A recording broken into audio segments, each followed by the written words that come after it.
ಬೇರೆ ಕಮ್ಯುನಿಟಿಯವ್ರ ಜೊತೆ ಫ್ರೆಂಡ್ಶಿಪ್ ಮಾಡ್ಕೊಳ್ಳೋ ಒಂದು ಅಡ್ವಾಂಟೇಜ್ ಏನಂದ್ರೆ ನಾವು ಕೂಡ ಅವರಲ್ಲಿ ಮಾಡುವಂತ ರುಚಿಕರ ಅಡುಗೆಗಳನ್ನ ಮಾಡ್ಕೊಂಡು ತಿನ್ಬೋದು. ಇವತ್ತಿನ ವಿಡಿಯೋಲಿ ನಾವು ಪಹಾಡಿ ಆಲೂ ಕಡಿ ರೆಸಿಪಿನ ಹೇಗೆ ಮಾಡೋದು ಅಂತ ನೋಡ್ಕೊಳ್ಳೋಣ. ಮೊದಲಿಗೆ 1 ಗ್ಲಾಸ್ನಷ್ಟು ಗಟ್ಟಿ ಮಜ್ಜಿಗೆ, ಅಷ್ಟೇ ಪ್ರಮಾಣದಲ್ಲಿ ನೀರು, 2 ಚಮಚದಷ್ಟು ಕಡಲೆ ಹಿಟ್ಟು ಜೊತೆಗೆ ಸ್ವಲ್ಪ ಉಪ್ಪನ್ನ ಹಾಕೊಂಡು ಇದನ್ನ ಚೆನ್ನಾಗಿ ರೀತಿ ಕಡ್ಕೊಳ್ತಾ ಇದ್ದೀನಿ. ಈ ತರ ಸ್ಮೂತ್ ಆಗೋವರೆಗೂ ಕಡ್ಕೊಳ್ಳಿ.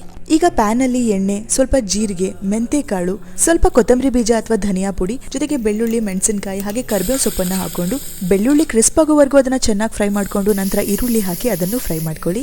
ಆಲೂಗಡ್ಡೆ ಮತ್ತೆ ಸ್ವಲ್ಪ ಅರ್ಶಿನದ ಪುಡಿನ ಹಾಕೊಂಡು ಮುಚ್ಚಳ ಮುಚ್ಚಿಟ್ಟು ಆಲೂಗಡ್ಡೆ ಬೇಯೋವರೆಗೂ ಚೆನ್ನಾಗಿ ಇದನ್ನ ಬೇಯಿಸ್ಕೊಳ್ಳಿ. ಸ್ವಲ್ಪ ಬೆಂದ್ರೆ ಸಾಕು. ಮುಂಚೆ ಮಾಡಿಟ್ಕೊಂಡಿರುವಂತ ಮಜ್ಜಿಗೆ ಮಿಕ್ಸ್ ಅನ್ನ ಹಾಕೊಂಡು ಇದನ್ನ ಚೆನ್ನಾಗಿ ಕೈಯಾಡ್ಕೊಳ್ಳಿ.